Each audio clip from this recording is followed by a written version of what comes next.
All right, let's jump right in. Today we're taking a deep dive into the world of, you guessed it, goats.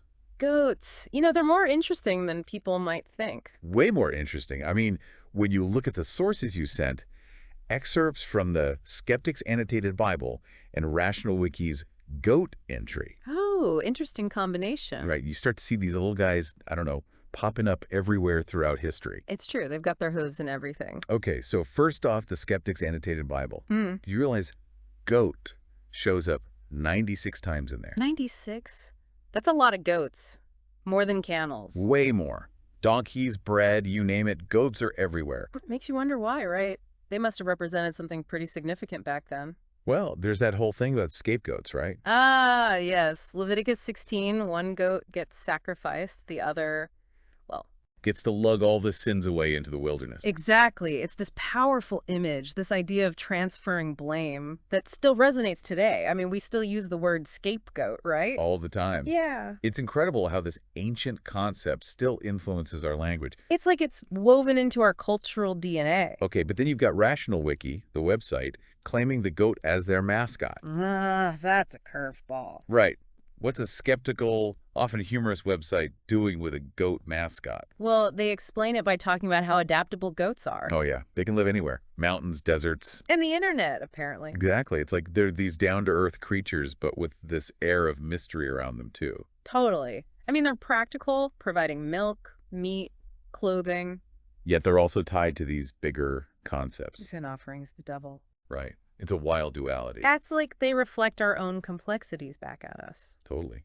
And speaking of complexities, RationalWiki gets into some really interesting uses for goats, beyond the obvious stuff. Oh, yeah. Like what? Well, for one, fire protection. Fire protection. Yeah.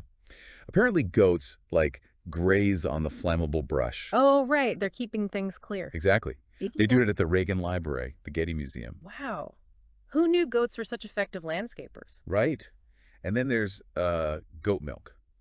Did you know, historically, it's been used as a substitute for breast milk? Makes sense. They've been a source of food for centuries. Totally. And get this, the word goat is even used in psychology. Really? How so? It refers to people who are skeptical of, paranormal stuff. Huh. That's specific. Right. Like, why goats?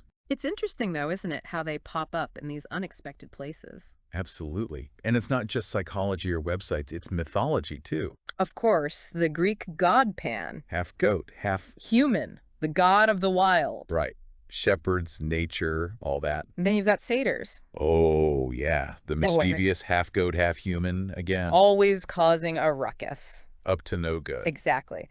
And we can't forget the Yule goat. Ah, yes.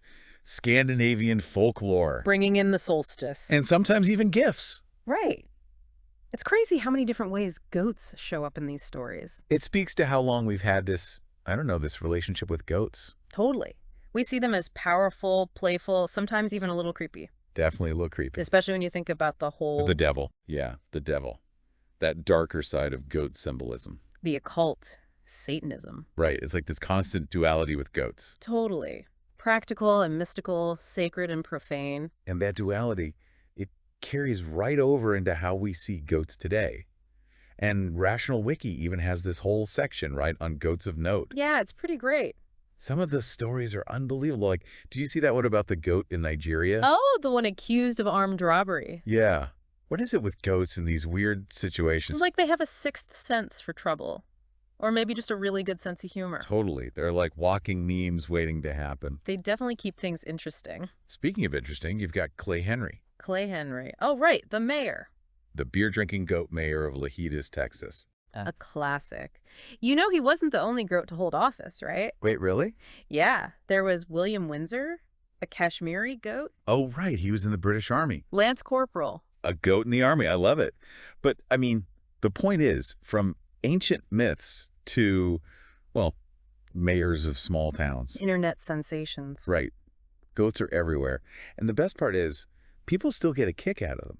I mean, have you seen that goat simulator game? Of course. It's like the perfect encapsulation of goat energy. Chaotic. Unpredictable. Utterly ridiculous. And yet we can't look away. So, after all this, it kind of makes you wonder, why goats? Right. Out of all the animals, why have they captured our imaginations for so long? Is it their adaptability?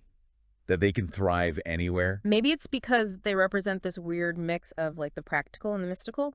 The mundane and the totally bizarre. Whatever the reason, they've definitely earned their place in our world. Absolutely. Goats are more than just farm animals. Way more. They're a reflection of ourselves in all our messy, contradictory glory. They're a source of entertainment, inspiration. And a whole lot of head scratching. Well said. That's all the time we have for today's deep dive. But trust us, there's a whole lot more to uncover when it comes to the wonderful world of goats.